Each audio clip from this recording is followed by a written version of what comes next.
Your Excellency, Kathleen Kavalec, U.S. Ambassador, thank you very much for being with us today. Thank you so much for inviting me. I would like to ask you, first of all, about the current position of the USA regarding the war in Israel. Well, of course, like everyone, we are horrified at the events, the recent events. We condemn in the strongest possible terms these appalling attacks by Hamas against Israel, including especially the attacks against civilians and communities. There's never any justification for terrorism. We stand by Israel and their right to defend themselves, in fact, their duty to defend themselves. And we offer our deep condolences to all of those families who have suffered for the losses for Israelis and all the other nationalities who have been affected. Both President Biden and Secretary Blinken have been in touch with their counterparts to convey our support. And we are trying to do everything we can also to look at the humanitarian situation there. We recently appointed a special envoy for humanitarian issues who is looking at the question of the Gaza territory. There are people who are trying to leave, and we support their right to leave as well. So we're working on all of those issues. I use the term war. Mm-hmm. It's a war in Israel, and if is that who is involved in that war? Israel and who? Hamas has carried out this horrific attack against Israel, and Israel has responded to protect itself and to defend itself from this horrific attack. And how will the USA get involved in the Israel war? I mean, especially considering Joe Biden's visiting the Israel. Yeah, so Joe Biden is planning to visit Israel tomorrow. The U.S. has made clear that we will stand by Israel in this difficult moment. We are providing assistance in terms of munitions to make sure that Israel has everything it needs to defend itself. What do you think? What is the biggest danger when we're speaking about the Israel war? What we should avoid in this war? Well, of course, I think we are all concerned, and that includes Romania and many other countries, that the war could spread. So we want to make sure that doesn't happen. But I think most important is the immediate concern is to ensure the hostages that have been taken are released, that Israel is able to defend its communities, and hopefully that this comes to a quick resolution, although we have not seen any signs from Hamas that it's prepared to stop at this stage. You are talking about spreading the war. What does it mean? It's unclear what that would mean, but certainly that's something we don't want to see. And what could be or should be a role of NATO in this particular war? I don't see a role for NATO in the moment, but I mean, that's a question, I think, for NATO. Yeah. Will the aid for Ukraine from the USA be reduced with the outbreak of new war in Israel? What do you think? I don't think so. I think the administration, the Biden administration, remains committed to providing assistance to Ukraine. And we're fortunately a large enough and strong enough country that we can provide assistance to both countries in their time of need. Yeah, that's the particular words of Joe Biden's that in an interview. And he said about that America, USA is strong enough. The question is if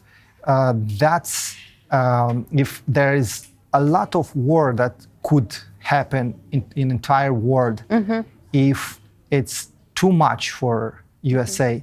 And also, Joe Biden said that Israel should not occupy Palestine. What do you think? What does it mean? Uh-huh. Well, of course, no one wants to see war spread to other areas. I think, though, that as you quoted President Biden, I think that the United States is ready to stand by its allies at any stage, and that we have the capacity to do so.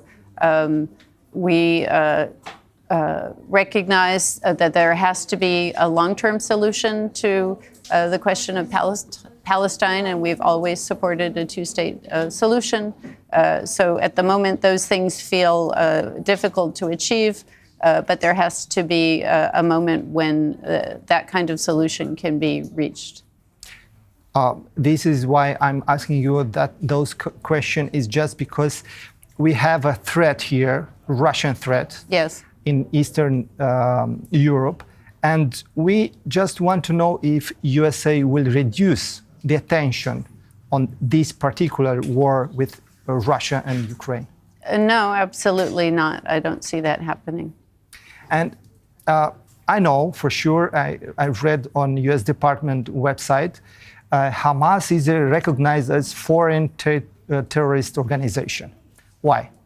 Well, I think we can see today the use of terror, the use of indiscriminate attacks against civilians. I think those are defining characteristics of a terrorist organization, the choice to use those methods. You mentioned about the solution to states, mm-hmm. Palestine and Israel. Mm-hmm. What does it mean? When we could see this solution? I can't predict that, but that's always been, I think, the goal, and I think eventually that will come to pass. But at the moment, it's difficult to predict exactly for the reasons we're seeing right now. Also, we saw the visit of our Prime Minister in Israel. Also, mm-hmm. we see the future visit of Joe Biden in mm-hmm. Israel. Mm-hmm. These visits, what are showing us? What is all about?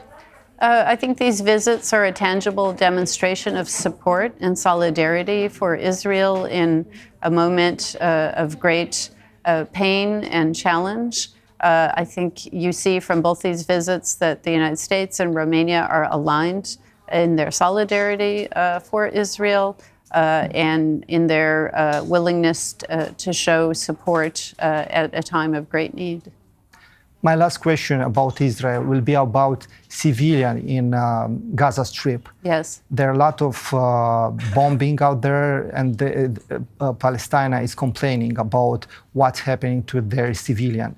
Mm-hmm. What is your opinion about how Israel will be involved in take this operation to Gaza Strip, not to kill, not to bother civilians? Yeah, well, of course, what's been reprehensible has been Hamas's willingness to put civilians at risk, even within Gaza, and that makes the situation even more difficult. We recognize that the humanitarian situation is urgent, and we continue to look for ways, working with Israel, working with other partners, to address humanitarian needs.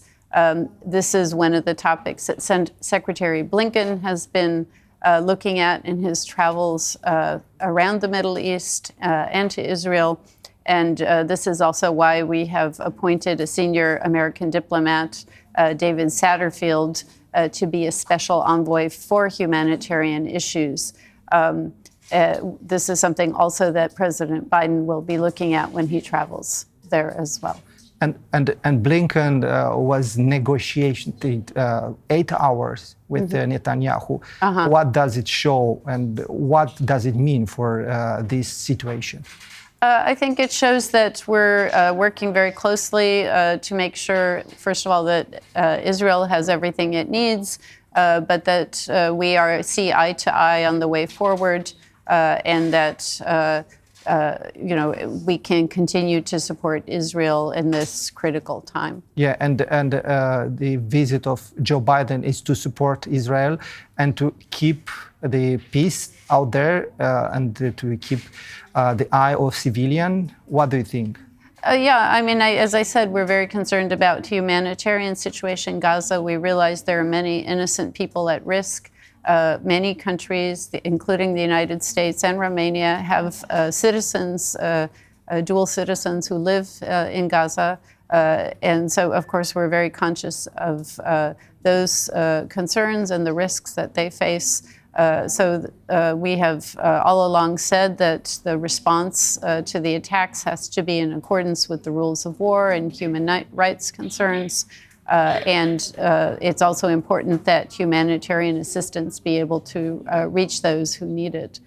So these are among the topics that are being discussed. And not to lose the thing that, not to forget the thing that there are hostages in Palestine right now. Absolutely, and this is, we have called repeatedly for all the hostages to be released. We are talking to Israel about their efforts to secure the release. We've called on Hamas to release those hostages. And of course, we're talking to other countries who also have hostages who've been taken as well.